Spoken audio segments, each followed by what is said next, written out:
Hi there, thanks for joining me today. This is my second time working on this nightstand. I got the idea when I saw Pretty Distressed do a great double makeover. I'll link the video below. It's in pretty bad shape as you can see by the pictures, but we'll be taking care of that today. And just so you'll know, this is what it looked like before I painted it black. Yeah, it needed a makeover.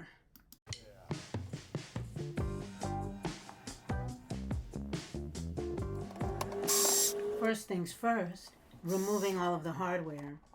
I'll decide what to do with that later, but for now, there's 68 of these screws that need to be removed.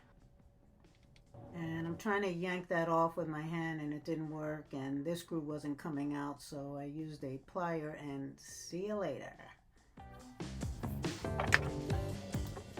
Using this mallet and paint scraper is oddly satisfying. I did knock out a piece of wood though, so I'll have to glue that in later. Not a big deal. I'm checking here just to make sure it'll be a clean fit. These screws are beyond stripped. I bought this little drill bit kit that's supposed to remove stripped screws, but as you can see, it's not working for me.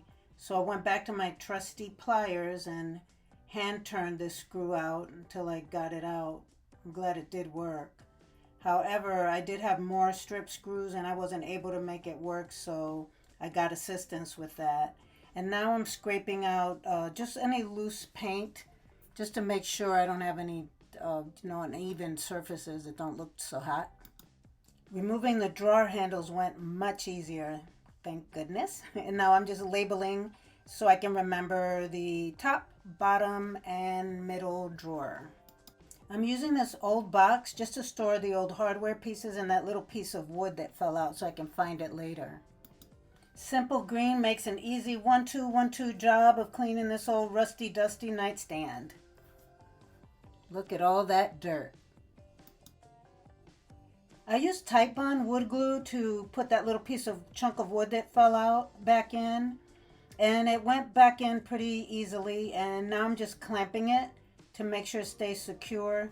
That actually is going to be covered by the hardware, some portion of it, but I just wanted to make sure that it had a smooth surface because the screw will be going back into that spot.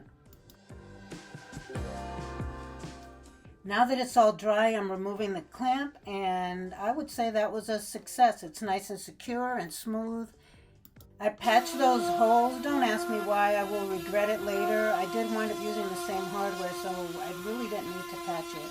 But in any case, I'm now sanding down, doing a scuff sand, and then in areas where it's a little raised, I might be sanding a little more like you see there. Just getting it all nice and smooth for the first coat of primer. I like to brush off the dust after sanding and then giving it another good wipe down, wash down. And now I'm applying the primer. And this is Zinsser shellac based primer and I really love it. And you just see me taping off the drawers here to make sure I don't go over the line. And that's a 220 grit sandpaper, giving it a nice light rub there, and also using tack cloth to wipe off all the dust. And my favorite part, getting that paint on, seeing that new color. I love it. So I'm testing out the method of rolling on the paint and then going back over it with a brush. So this is a foam roller and I'm just feathering out the edges there that when it overlaps it kind of pulls. And this is the brush, just going over it, stroking over it lightly to kind of brush out any bubbles that it may have gotten. And decided to just use the roller on the front as well, kind of trying to use the edge and brushing that also.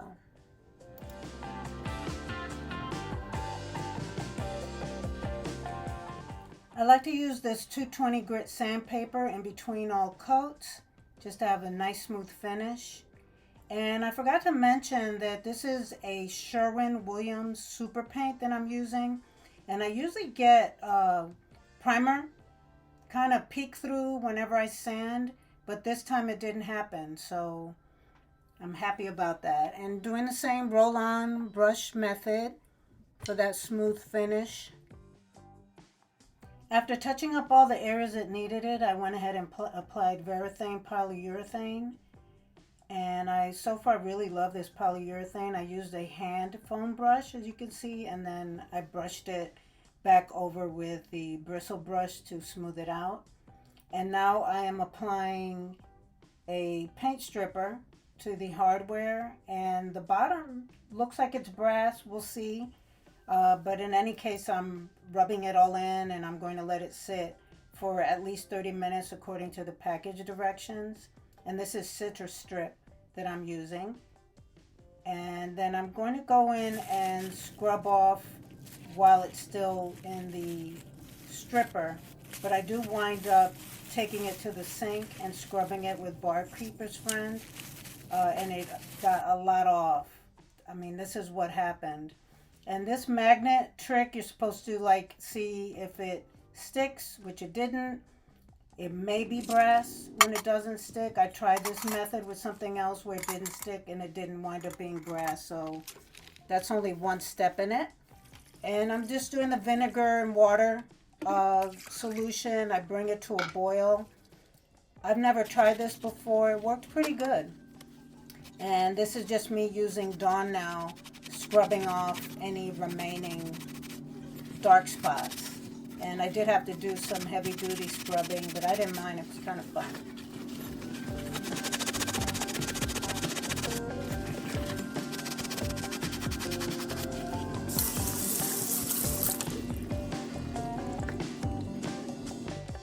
Okay, let's try this with a really yucky looking one. I'm going to have to scrub really hard. Really, really hard.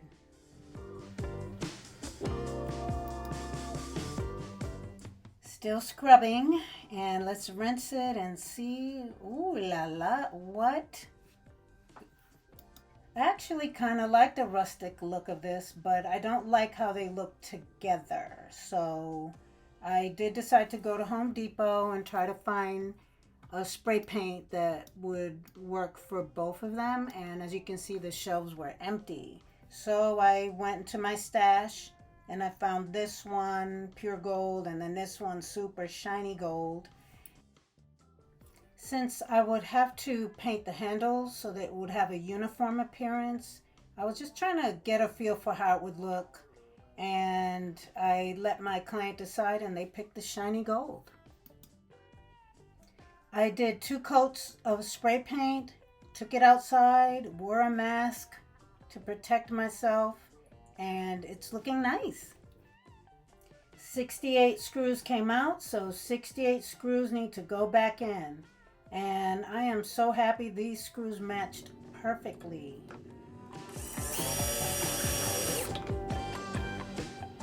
I'm screwing these all in partially, really almost all the way down, just to make sure that everything lines up. And then now I'm just tightening them all in.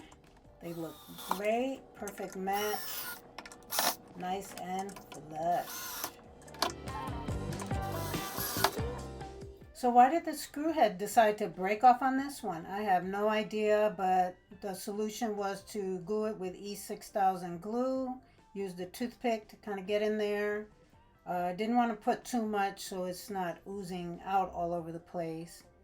And just put a little bit on the head there. And got it secure.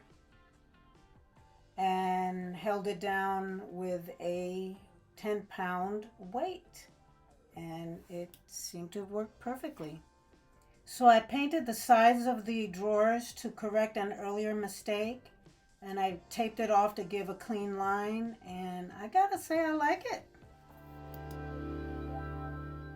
Remember when I said I shouldn't have patched those drawer holes? This is exactly why. I had to wind up remeasuring and re-drilling holes, and they didn't go as good as it seems in the video, but in the end it all worked out.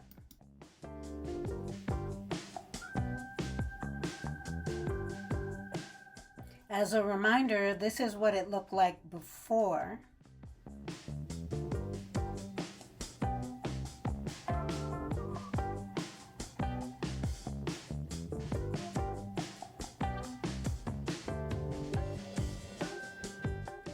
And this is what it looks like now. Can you spell happy, boys and girls? I'm just loving it.